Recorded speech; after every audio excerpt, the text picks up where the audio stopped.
Good morning, everyone. Welcome to the March Government Affairs Committee here at the Los Altos Chamber of Commerce. It's so good to see everyone. I don't know how it is over there where you are. Over here in a tail end of the peninsula in Daly City, it's very cloudy and overcast. So my kind of weather. We are start with introductions. I am Diana Batista. I am co-chair of this committee, and I am also with Stanford Children's Hospital. So I am going to kick it over to, I'm just going to go with Gary since you're all mute. Good morning. I'm Gary Hedden. I'm active with a group, environmental group in town, Greentown, Los Altos, and one of our projects is to plant trees.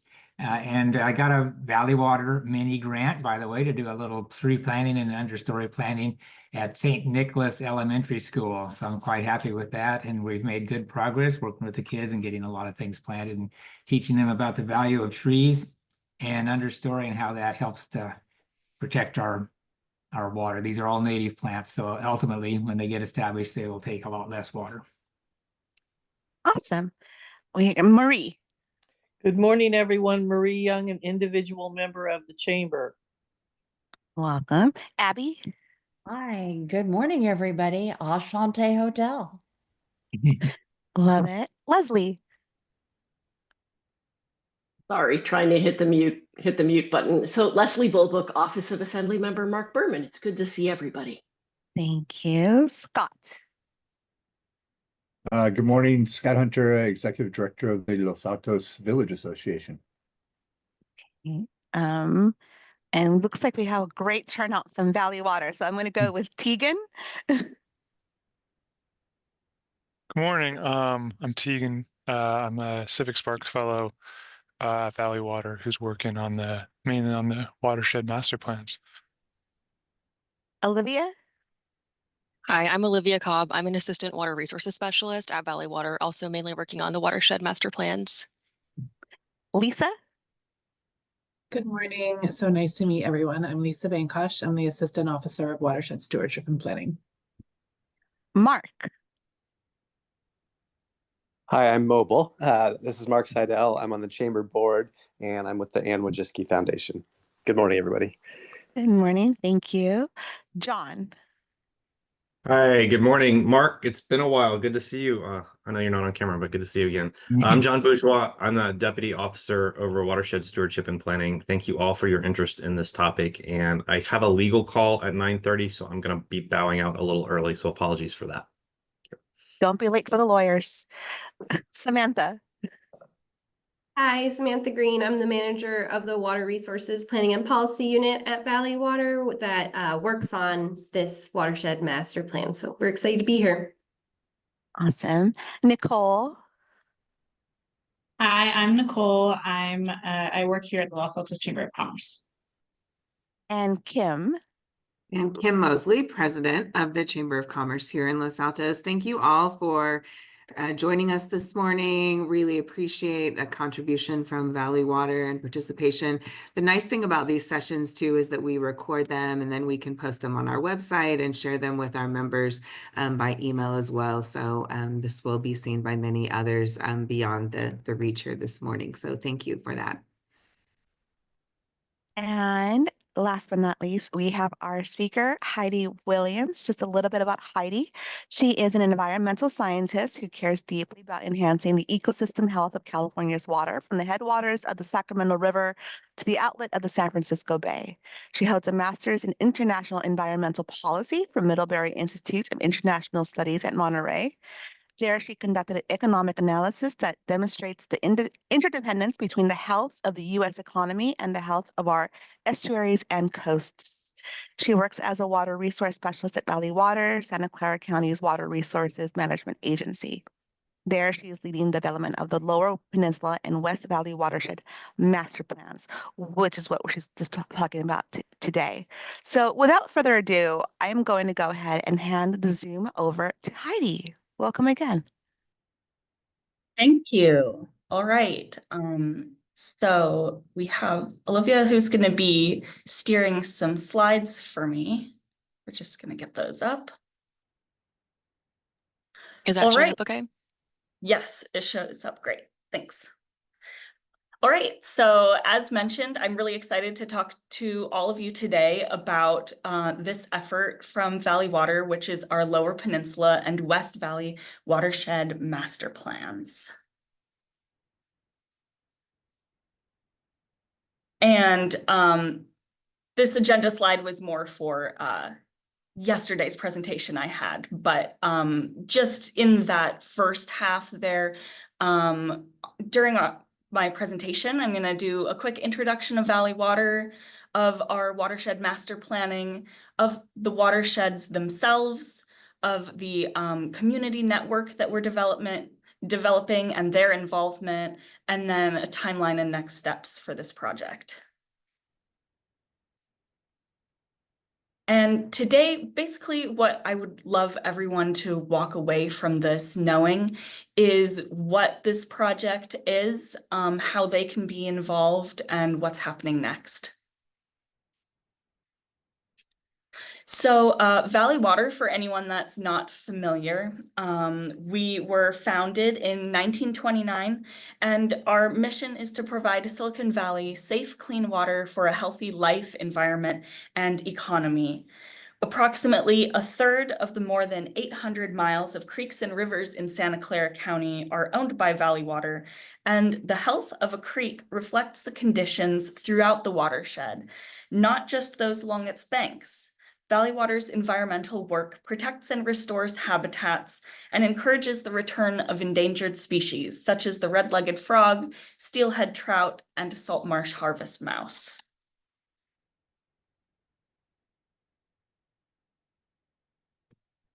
And what is Watershed Master Planning? Watershed Master Planning is Valley Water's public process to identify watershed management needs in each of the county's 5 watersheds and identify actions to address them.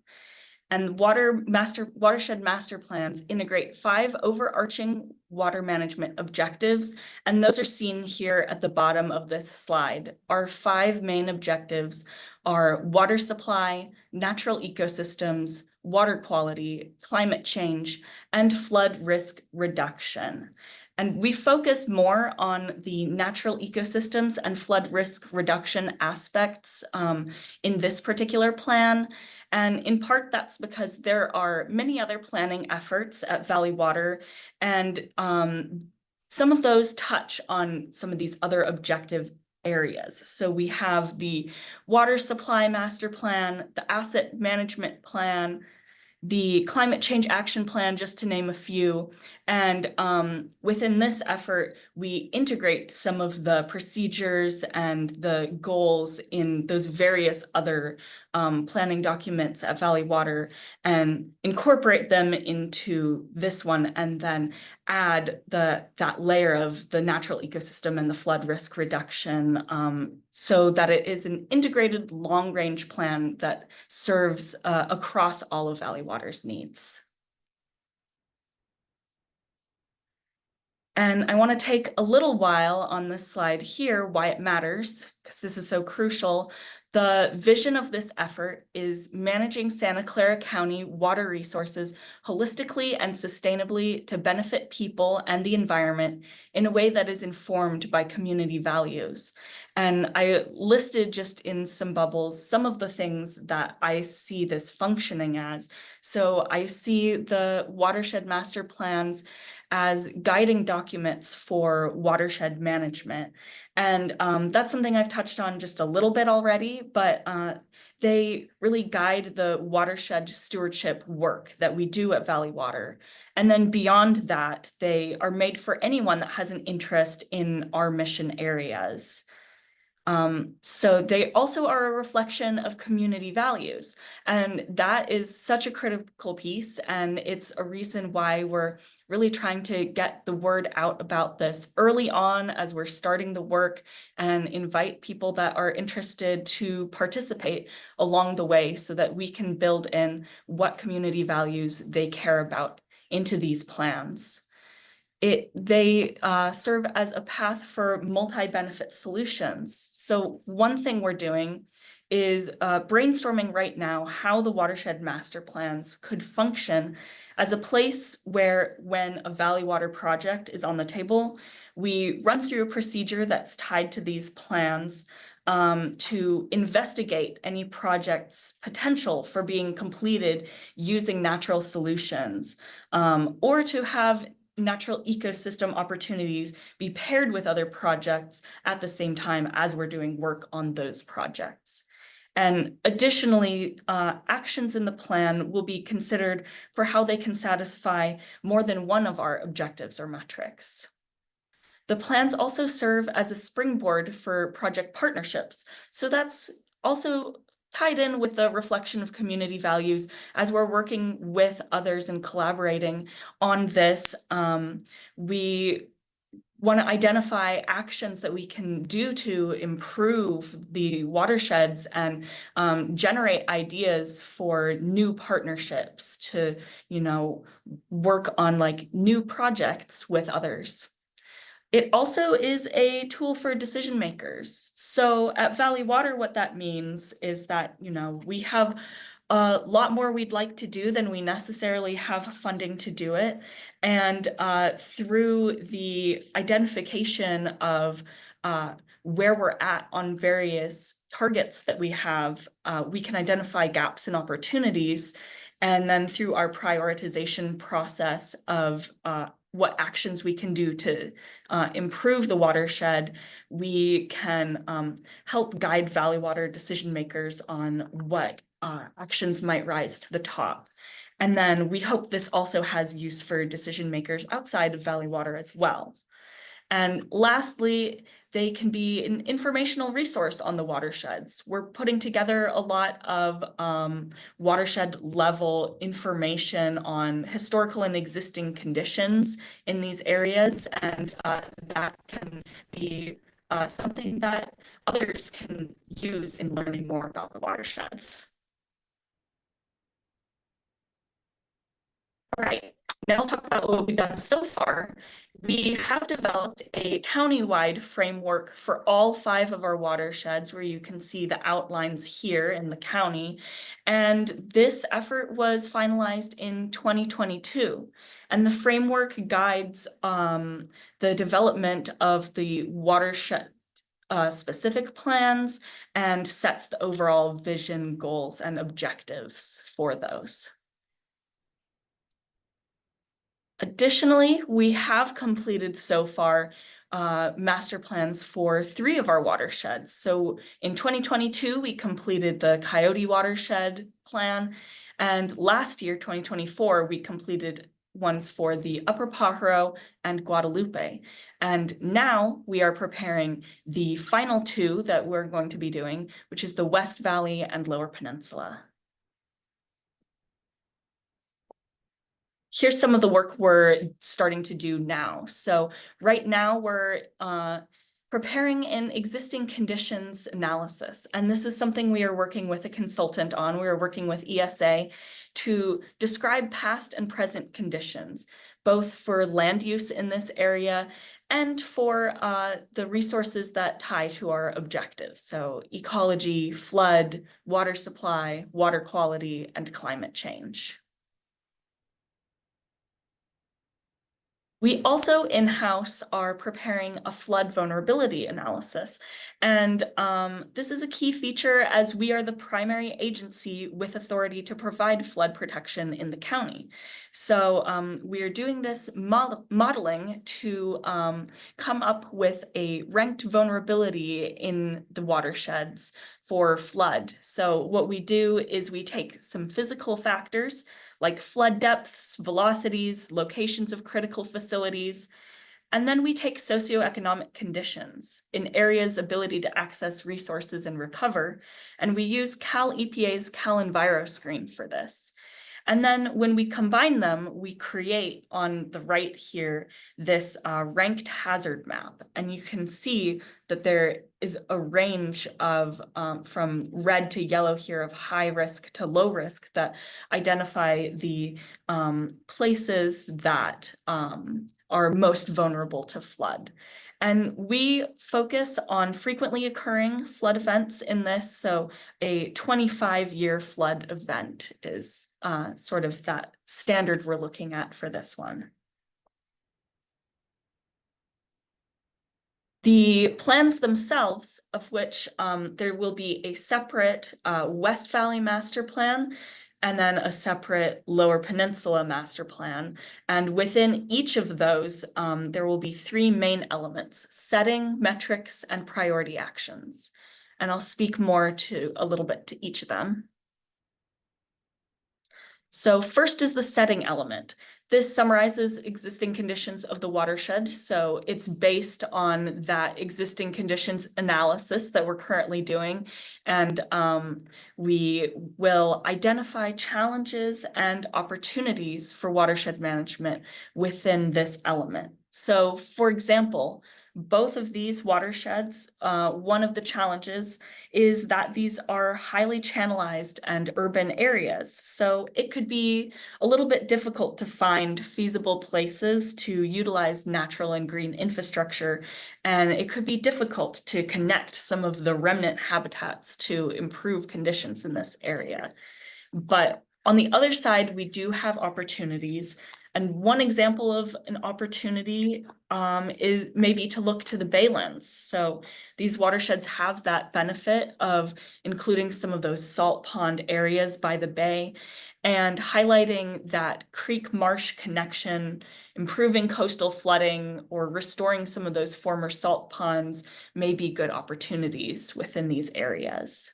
And there are also maybe many other challenges and opportunities. And so, you know, we invite anyone that has thoughts on that to also come to us and let us know what you find challenges and opportunities to be. The next element is objectives, metrics, and targets. So again, these are our 5 main objectives. And then within each objective, we develop the metrics and targets. So this bar graph below here is an example from a previously completed plan, the Guadalupe plan.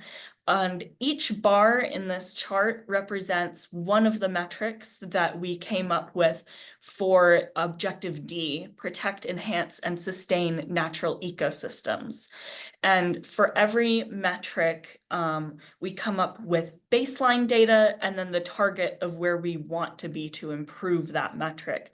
So I'll give an example just of this very first bar here, which is metric D11A. And that metric is miles of streams in good to excellent condition. And we come up with the baseline data using our ambient stream conditions survey. And we set a target based on best professional judgment that we want at least 40% of the total stream miles in the Guadalupe system to be in good to excellent condition. And then this 65% you see on this first bar here shows that we are 65% of the way to that target that we set for ourselves. So the same is true for each of these bars and each of these metrics in this objective. And if anyone has ever worked with or heard of SFEI, we are also using SFEI to help us generate some of that data and to put our data up on their tool, which is EcoAtlas. The last element we have here is priority actions. And this is really the culmination of the planning effort and the area we're looking to collaborate with on most. So what we'll do for both of these watersheds, and again, this is an example from our Guadalupe plan, is to display on a map all the potential actions that are currently going and that we could do in the future to get us to improving those metrics. So you see on this map that we have it divided by category. Oh, can you hear me better now? Was I sounding a little muffled? Okay. Thank you. So for example, we have a green little fish icon around on the map, and some of these places are places, for example, where we have opportunities to do gravel augmentation and large woody debris placement, where basically we place these things in the streams and it improves habitat for steelhead, which is a critical species for us. In the yellow, we also have examples of flood risk reduction actions. And one of these, for example, is our Lower Guadalupe project, which is currently in its design phase. And the Lower Guadalupe project provides natural flood protection for residents and business.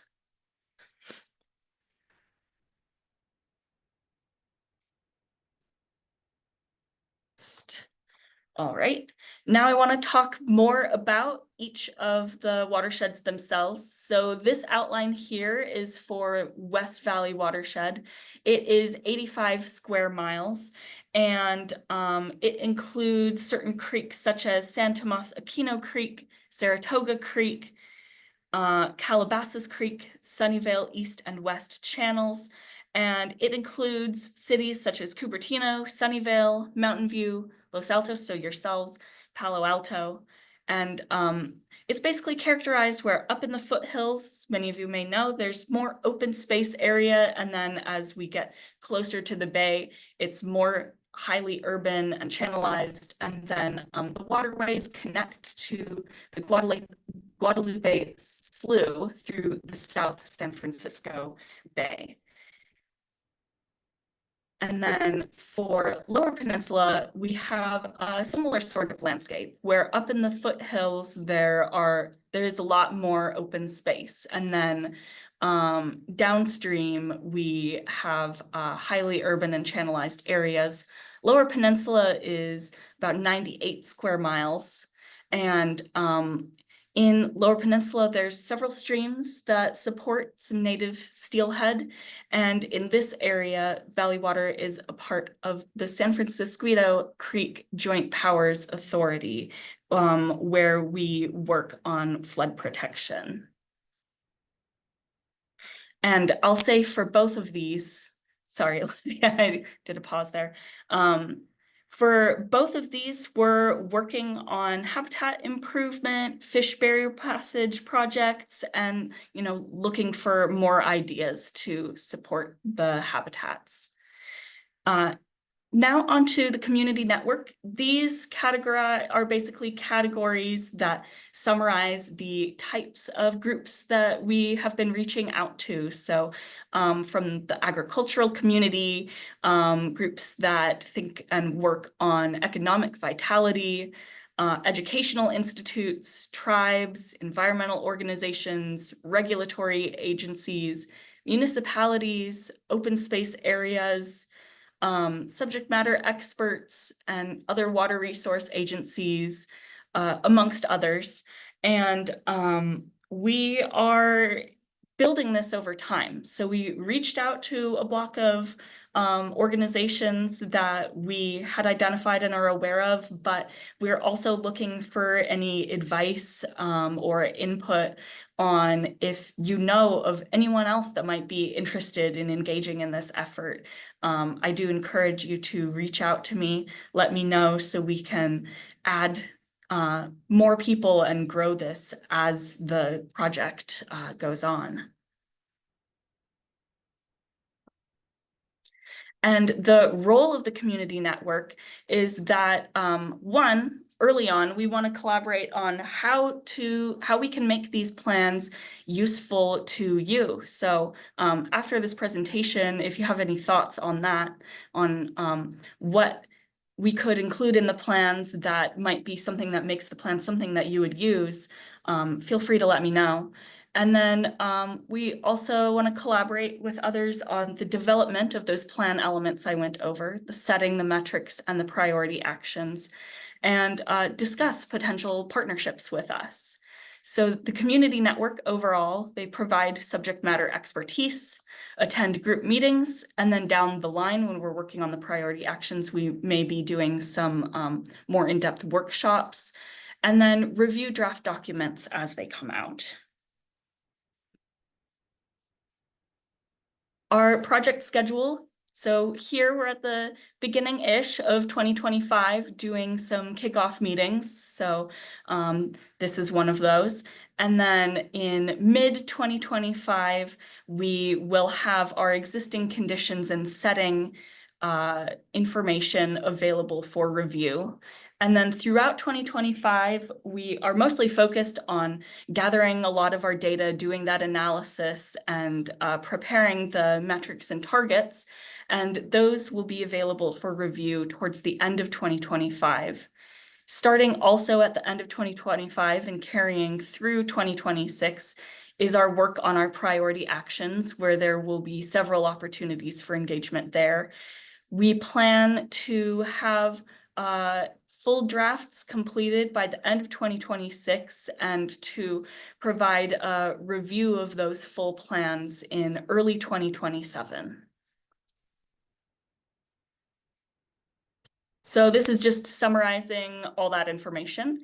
We have existing conditions in summer, metrics and targets late this year, and priority actions in 2026. And then we also are developing and plan to send out a short survey for the community network at by the end of this month.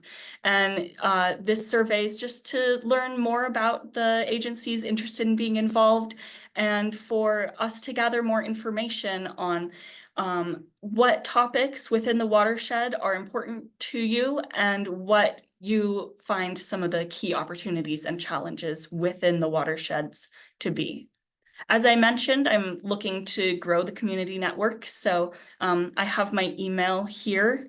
Anyone can email me, as well as if you just want to ask additional questions about this, be more involved, hold a small group meeting, anything of that nature, you can reach out to me at my email, HeidiWilliams@valleywater.org.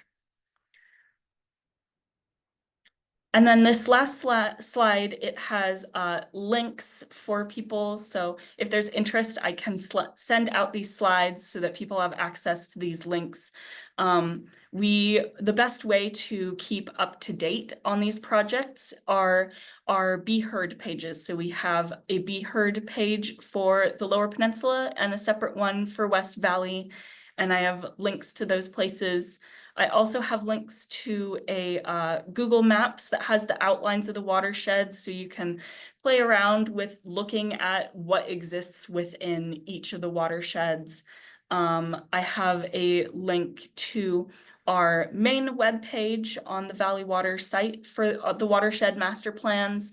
It has access to our completed plans so far and some other information. And lastly, SFEI's Eco Atlas tool that I mentioned before, where we will be working on housing some of that metrics data.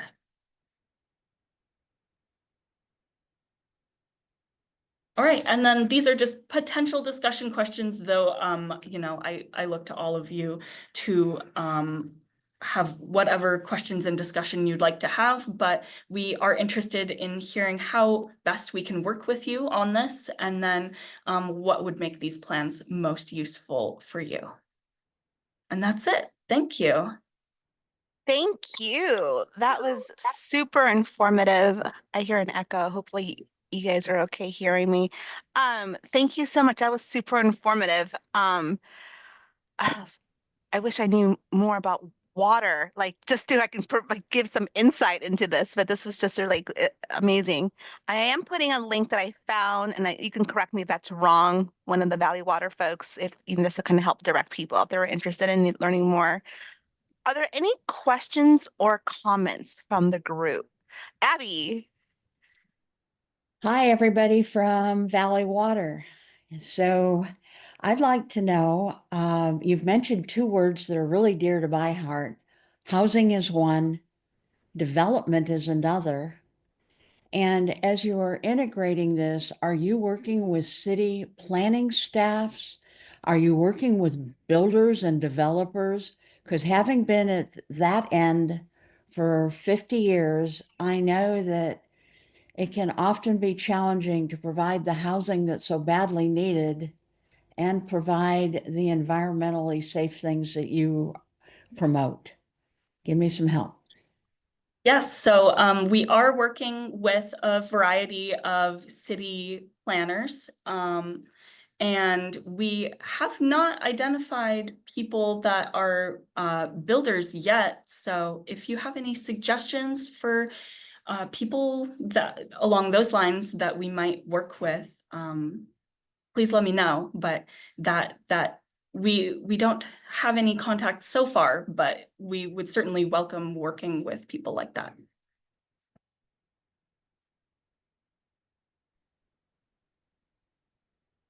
Okay, I'll ask another crazy one since no one else is jumping in.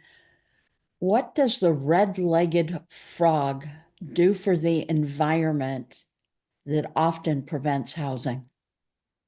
Good question. So, I mean, one of the things that is that the red-legged frog is a protected species. And so since it is a sensitive species and has, experienced a lot of loss of habitat and a lot of loss of population, it's just important to preserve that species.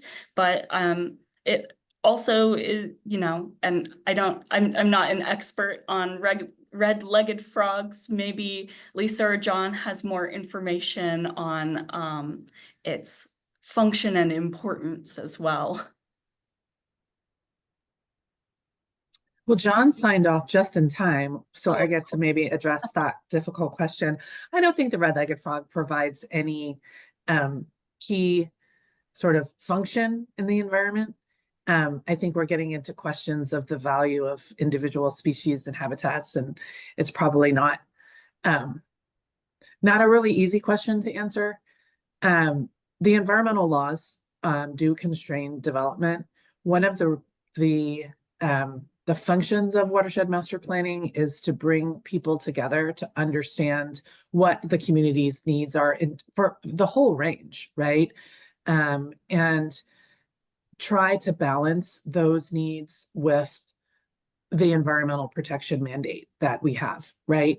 And I think that it really starts with understanding and developing plans like this so that we can identify areas that are the best places for housing developments, for example. Those places do exist. And I think what's really helpful for a group like this, like the Chamber of Commerce and business leaders in the area, to be a part of this kind of community network is to understand what the other side thinks, right? What the environmental activists and the environmental NGOs are feeling and having and starting a dialogue, because I think it's that dialogue that really leads to more collaborative efforts that results in the things we all need, like housing. Thank you. I see some hands raised, and I'm just going to say, and Kim, you can correct me later, but the Los Altos Chamber is no way an advocate of removing any species. We are a fan of all living creatures. So we're going to go to Marie. Good morning, everyone. So I have two questions, actually. Is that okay, Diana? Absolutely. Okay. So one is, assuming we meet our RHNA goals, regional housing needs assessment goals, do we have enough water for all the new residents that would be? I know that there are some people who are concerned about that. That would occupy those residences. And secondly, to what extent do you depend on federal funds for your for the planning that you're doing? And are you concerned about potential loss of those federal funds? So for the first question, which is a water supply question, I am not housed in the area of Valley Water to really be too insightful on that question of water supply. I'll give maybe Sam Green a chance to speak in a second on that one. And then Federal when you funds. say federal funds, I will also probably kick that question to Lisa. This is why we join in teams. Yes.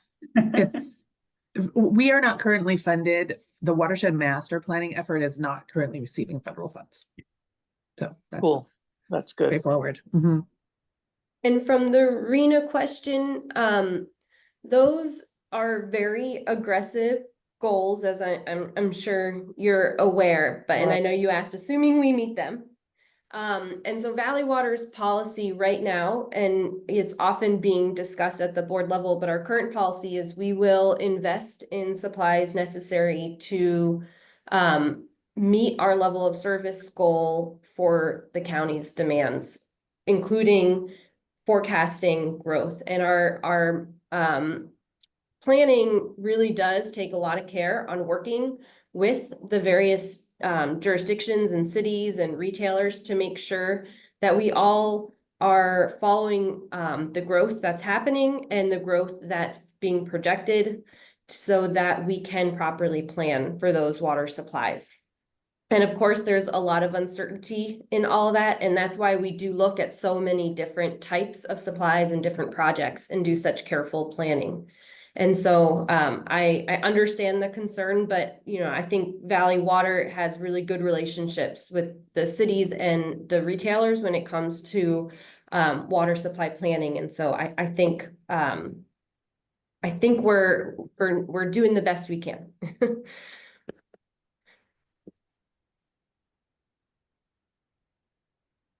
Hey, thank you. Gary. Well, thank you. That's a very comprehensive report. It's actually incredibly involved. I'm impressed. I'm going to send out the Be Heard links to the environmental group, Greentown Los Altos. We have about 2,000 members on our mailing list, so that'll help, I hope. And then I'm also active with League of Women Voters, and I know they're interested in things other than just voting and voting rights, but climate action is one item, one area.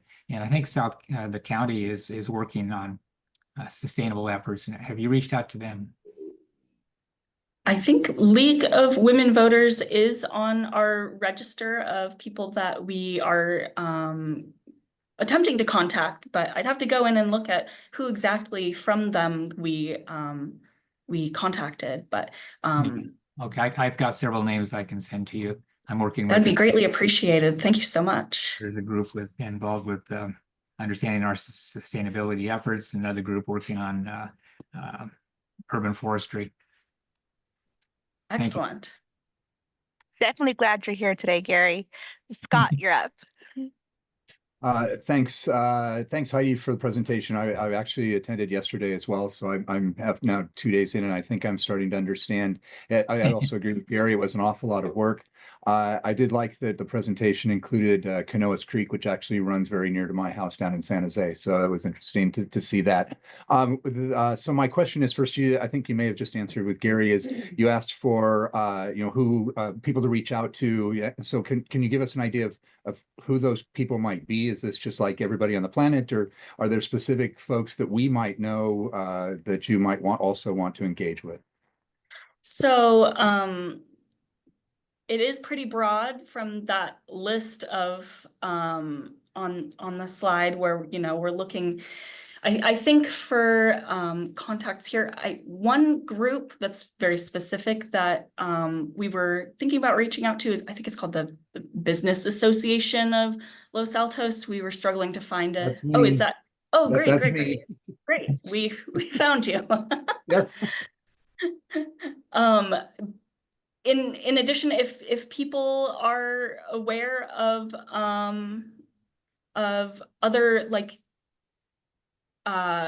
one of the categories we have is like people that are working on economic vitality and sustainability. So anything in that category, thank you. We're looking to bulk that up. This might be a little bit outside of this group, but we don't have too many people so far on our list for agricultural or ranching. I know that agriculture isn't as prevalent in some of these locations as some of our other watersheds, but we are looking for that sort of thing, as well as more community-based organizations or people that could speak to disadvantaged communities, that sort of thing. Also, before we move on, I have one other comment, and I've seen it twice. You identify Los Altos as being in the West Valley, and your map we're actually right in the middle of the Upper Peninsula. Maybe I misspoke there. Let's. Whatever your slide was, I don't know. Gary probably saw it too. Yeah, I did. We're right on the banks of Guadalupe Creek. Yeah, Hale Creek's right in the middle of everything too, I noticed. Apologies for that. That's okay. Just want to point that out, but thank you. Everything else was great. Yes, absolutely. Nicole. So I was looking at your website, and there's a lot of different, there's a lot of information there on landscaping and water conservation, indoor conservation. How much do individual choices of your landscaping and indoor water usage, rainwater collection impact the watershed? That is a really good question, and something that I would have to go and talk to one of our water conservation experts about. I could bring that information back. I could say just a little bit about that as well, is our outdoor water use in our county tends to be about 50%. And so,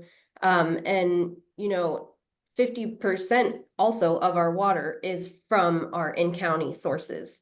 So if, and then 50% comes from outside of the county. And so when we reduce the pressure on our water sources, our water use, it is also a win for the watershed and the environment, because then there's more water to go around for all the other needs.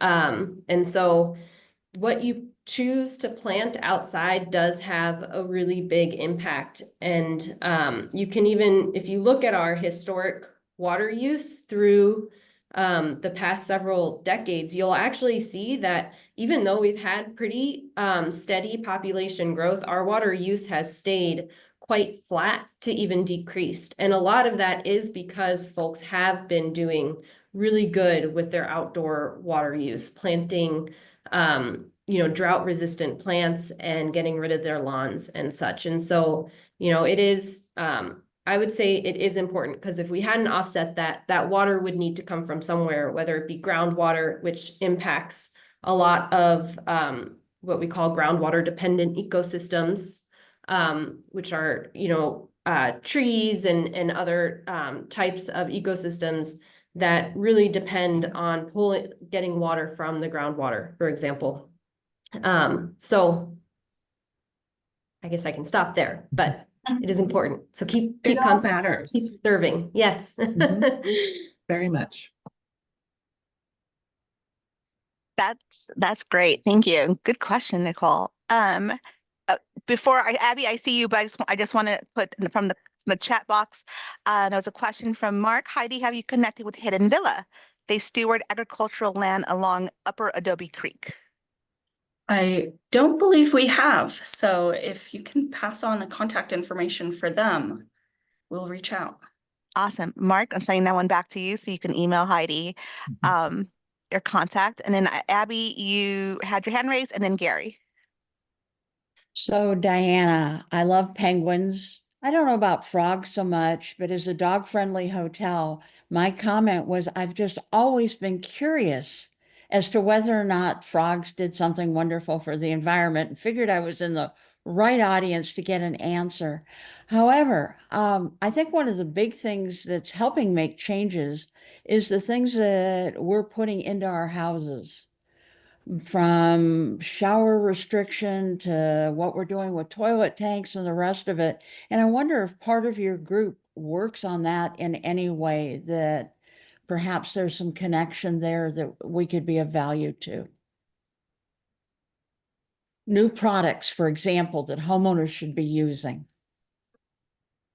So this group that's online today, our focus is not on that, but there is a team at Valley Water that is focused on that. And so we can, you know, be a bridge to that group. And yeah. I think you just gave us a future topic idea, Abby. So appreciate that.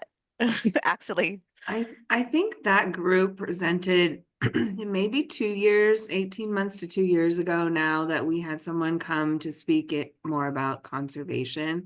And I think that would be a great follow-up component. So agreed. Thank you. Gary. Oh, hello again.